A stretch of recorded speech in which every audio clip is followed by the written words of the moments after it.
دیکھیے جی، ہم لوگوں نے پروفائلنگ جنرلی ہم ریسرچ کرتے رہتے ہیں کیونکہ ریسرچرز بھی ہیں، سائیکالوجسٹ بھی ہیں. ہم نے پروفائلنگ کی تھی جنرل پبلک کی، یہ اس کانٹیکسٹ میں نہیں تھا. تو ہم کچھ کریکٹر اسٹرینتھس ہوتی ہیں، ورچوز ہوتی ہیں جو کہ پاکستانی قوم میں بہت اوپر تھی، وہ بریوری تھی. ٹھیک ہے. دوسری بات یہ ہے کہ اتنی ریزیلینٹ قوم ہے کہ کرونا سے بھی نہیں ڈری. ٹھیک ہے نا. آپ دیکھیں کہ وہ بڑا لانگ ٹرم ایک ٹراما تھا جس سے لوگ نہیں ڈرے. اور اس کے علاوہ آپ دیکھیں کہ جتنا کچھ ہماری جنریشن نے دیکھا ہے، بہت کچھ دیکھا ہے اوور دا ایئرز، اتنی چیزیں ہم لوگوں نے دیکھ لی ہیں. پھر اب ہم ایک اللہ پہ یقین، دا ریلیجس کوپنگ، کہ جو دن قبر میں آنا ہے وہ آنا ہی ہے. اور لوگوں نے اس بات کو بارہا دہرایا.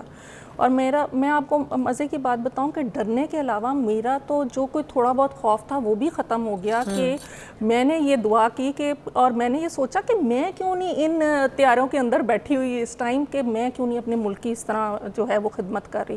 مطلب الٹا ایک ہوتا ہے نا ٹراما، ایک ہوتا ہے پوسٹ ٹرامیٹک گروتھ. وہ میرا خیال میں ہماری قوم کی اتنی ہو چکی ہوئی ہے، اور قوم اتنی زیادہ ریزیلینٹ ہو گئی ہے اور اتنا انجوائے کیا ہے. میں کہتی ہوں کہ لوگ فیئر کی بات کرتے ہیں، شیم آن the other nation جنہوں نے ہمیں یہ سوچا کہ ہم ڈریں گے.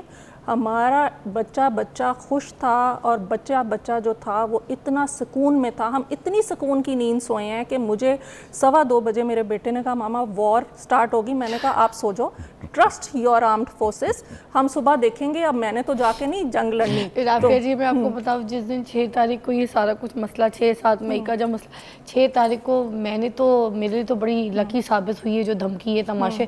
میں نے تو گھر خریدا ایک نیا میری بیٹی کے لیے، ایک اور گھر خریدا مطلب. اور 7 تاریخ کو جب یہ مسئلے چل رہے تھے، میں تو گھر کی شفٹنگ کر رہی تھی. میرے گھر میں تو کاریگر بھرے ہوئے تھے، کام کرا رہے تھے، کوئی پینٹ کا کام، کوئی الیکٹریشین کا، کوئی اے سی لگ رہا ہے، کوئی شفٹنگ ہو رہی، کوئی سامان. اور ہم تو بڑا بزی تھے، لوگ نہ رستوں میں ڈرے ہوئے تھے. شاپنگ مالز وغیرہ کے لیے بھی لوگ، میں نے دیکھا تھا کچھ بازار کھلے ہوئے تھے، جا رہے تھے. کوئی وہ جیسے عام معمول روٹین تھی، سب کچھ تھا. ٹھیک ہے. تو وہ کوئی ٹینشن کا کچھ پتہ ہی کوئی نہیں چلا. ہاں کچھ جو ہمارے رشتے دار وغیرہ تھے جن کو آنا جانا تھا، کچھ فلائٹیں وغیرہ کچھ کینسل ہوئی تھی، انٹرنیشنل فلائٹس، جیسے کچھ UK کی، کچھ امریکہ کی. ادروائز ایسے تو کوئی مسئلہ نہیں تھا. Trying to create confusion. دیکھیں ان کو یہ پتا تھا کہ ہم فیئرفل نہیں ہیں. انڈیا نے کیا کیا کہ اپنے غلط یوٹیلائزیشن جرنلزم کی، ویسے نہ انہوں نے داغدار کر دیا جرنلزم کو. انہوں نے ہر حد کراس کر دی. جھوٹی خبر، آپ کہتے ہیں کہ ہر طرح کی خبر، انہوں نے مس انفارمیشن، ڈس انفارمیشن. انہوں نے کراچی کا ایئرپورٹ اڑا دیا. ٹھیک ہے. اس وقت جس وقت کراچی کا بندرگاہ اڑا دی گئی تھی، اس وقت تو کراچی میں سی سائڈ پہ میری فیملی نکلی ہوئی تھی، میری بہنیں رہتی ہیں کراچی میں، کراچی والی ہوں، وہاں پہ سی سائڈ پہ ہمارے اپنے اتنے ریلیٹیوز وہ کراچی سے باہر کی فلائٹس جا رہی تھیں. اچھا. اور بینک خالی نہیں ہوئے، کوئی ڈرا ہی نہیں، کسی نے راشن نہیں لیا، کوئی لائنوں میں نہیں لگا، کسی nobody was bothered because they were trusting their armed forces and they knew کہ دیکھیں اٹ واز کوائٹ. نہیں تو ہمارے پاکستان سے یہ جو فیک نیوز چل رہی تھی، ہمارے پاکستان سے کوئی نیوز دے رہا تھا کہ ان لوگوں کو؟ نہیں. دیکھیں باہر سے جو خبریں کون دے رہا تھا، خبریں کون دے رہا تھا؟ خبریں دیکھیں ہمارے لوگ نا، ایک تو میمز پہ بہت زیادہ، اور آئی تھنک سو شروع میں ہم نے بات کی تھی کوئی 10 دن پہلے کہ وائی میمز. لیکن آئی تھنک سو کہ that was a very good form of coping to disseminate all the anger, to disseminate all وہ جو فیئر ہے وہ اتنی. اور میرا خیال میں اگلے لوگوں کو ہماری میمز سے، ان کے پاس اتنی میمز نہیں تھی جتنی ہمارے پاس تھی. ہم تو ویسے اصل میمز بنا رہے تھے نا، وہ تو اچھا. ایک آپ کہانی سنا رہے تھے بڑی اچھی، وہ باپ بیٹے والی، تو وہ ذرا مجھے اس میں ایڈ کریں. وہ ڈر کا خوف کچھ نہیں بلکہ دکھایا جا رہا تھا. وہ میں ڈاکٹر صاحب سے پوچھنا چاہتا تھا کہ ایک خوف شروع میں ہوتا ہے تھوڑا بہت، اس کے بعد لیکن ایک میں انسیڈنٹ آپ کو دکھاتا ہوں جہاں میں ایک ویڈیو دیکھی وچ از ریئل.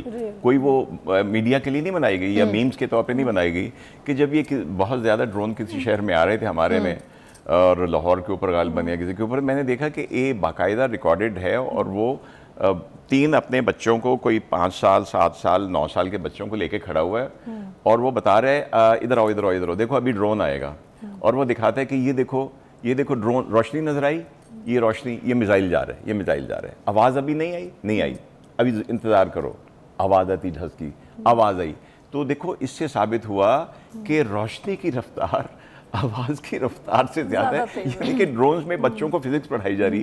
تو میں پوچھنا چاہتا تھا کہ جب فیئر کو کوئی لوگ انجوائے کرنے لگ جائیں، اس کو آپ کیا کہیں گے؟